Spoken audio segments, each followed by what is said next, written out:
Welcome back to Vani recipes. ఇవాళ సింపుల్గా egg fry ఏ విధంగా చేసుకోవాలో చూద్దామండి. చాలా ఈజీ, నోటికి ఏమీ అన్నప్పుడు ఇది కానీ చేసి పెడితే బాగా తింటారు. ఎందుకంటే ఆనియన్ కదా, సో 2 ఆనియన్స్ తీసుకున్నాను. మీకు ఇంకా ఎక్కువ కర్రీ కావాలంటే ఇంకొకటి కూడా తీసుకోండి. ఇప్పుడు నేను ఎగ్స్ 5 బాయిల్ చేసి పెట్టుకున్నాను. పొట్టు తీసేసిన తర్వాత మనకి ఏ విధంగా కావాలంటే వాటిని ఆ విధంగా పీసెస్ లాగా కట్ చేసుకోండి. ఫస్ట్ అయితే ఎల్లో పక్కకు తీసి పెట్టుకునేసి వైట్ అంతా పొడుగుగా కానీ లేదా మధ్యకి కానీ పీసెస్ లాగా కట్ చేసేసుకోండి. కట్ చేసుకున్నాకే మనము అందులో యాడ్ చేసుకుంటే కనుక మనకి పంటికి తగులుతూ ఉంటే ఆ ఫ్లేవర్ చాలా బాగుంటుందండి.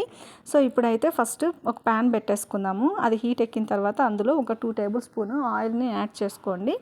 ఆయిల్ కూడా హీట్ ఎక్కిన తర్వాత అందులో కొంచెం ఆవాలు, అదేవిధంగా కొంచెంగా జీలకర్రని యాడ్ చేయండి.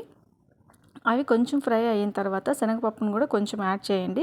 ఇవి మొత్తం బాగా ఫ్రై అయిన తర్వాత ఆనియన్ని మీకు అవసరమైతే మిక్సీలో కూడా ఊరికే అలా ఒక రౌండ్ వేసుకోవచ్చండి, ఎక్కువ మెత్తగా కాకుండా సింపుల్గా.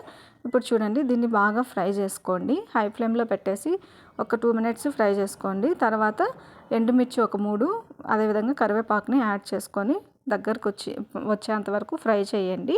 ఇప్పుడు దీన్ని ఫ్రై అయిన తర్వాత ఇందులో చిటికెడంత పసుపును కూడా యాడ్ చేయండి. అదేవిధంగా కొంచెం ఉప్పు, రుచికి తగినంత ఉప్పుని యాడ్ చేయండి. యాడ్ చేసిన తర్వాత ఇందులోనే కొంచెం అల్లం వెల్లుల్లి పేస్ట్ కానీ లేదా తెల్లపాయలు ఒక 6 బాగా మెత్తగా కొట్టేసి యాడ్ చేసుకోండి. ఇప్పుడైతే ఇంక ఇది బాగా ఫ్రై అయిన తర్వాత ఇందులో 1 టేబుల్ స్పూను కారపొడిని యాడ్ చేయండి. అదేవిధంగా 1/2 టేబుల్ స్పూను ధనియా పౌడర్ని కూడా యాడ్ చేయండి.